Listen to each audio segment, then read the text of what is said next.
Nakakita tayo ng puso ng saging, no? Ayan, no? Puso ng saging yan, guys. May pang-ulam na. Oh my God!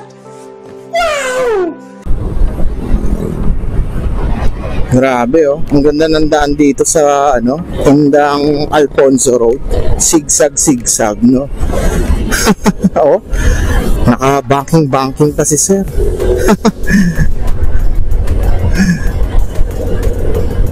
Grabe, sigsag talaga. Kaya yung mga magra-rides dyan, try nyo dumaan dito sa Indang Alfonso Road.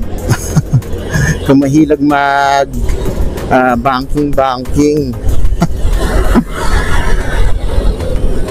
Grabe ito. Ito yung daan. Talagang banking. Ingat lang talaga. At dahan-dahan lang sa pagmamaneho pag dadaan kayo dito. Pero ang sarap mag-rides dito dahil kasi medyo maganda pa yung klima, malayo sa pollution. Tamang-tama to pag nag-rides kayo ng weekends.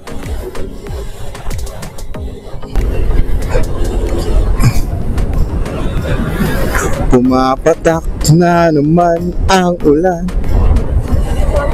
Saan na yun? Okay, dito. Your destination is on the right. Oh, yeah. Hello po, magandang hapon po. Lalamog po. Sa inyo po, anong pangalan niyo po? Joy Hernandez. Okay. Eto po. Ayan. Picture natin. Ay, opo, nabayaran na po yung delivery charge. Okay po, sige po. Picture ko lang po.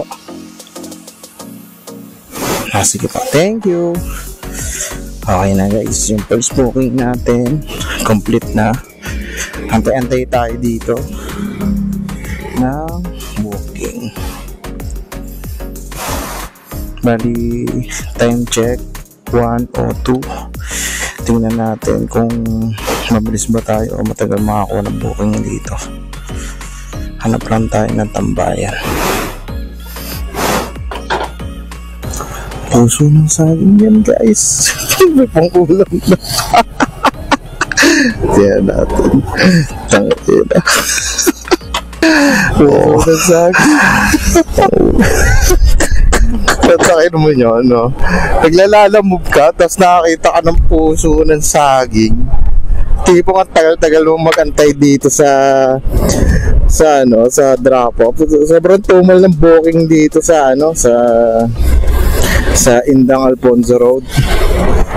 Bali half to ng Indang sa Alfonso. Grabe. 102 ngayon, 124 na, wala pa rin tayong booking. Tapos nagtry tayong unti-unting bumaba, pabalik uli ng Indang. Nakakita tayo ng puso ng saging. May pang-ulam na tayo, guys.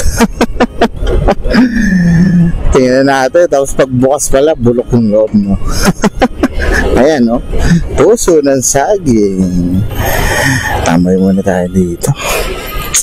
Ay, grabe naman. Kaya ayoko pumunta dito, eh. Natatenga tayo ng matagal, eh.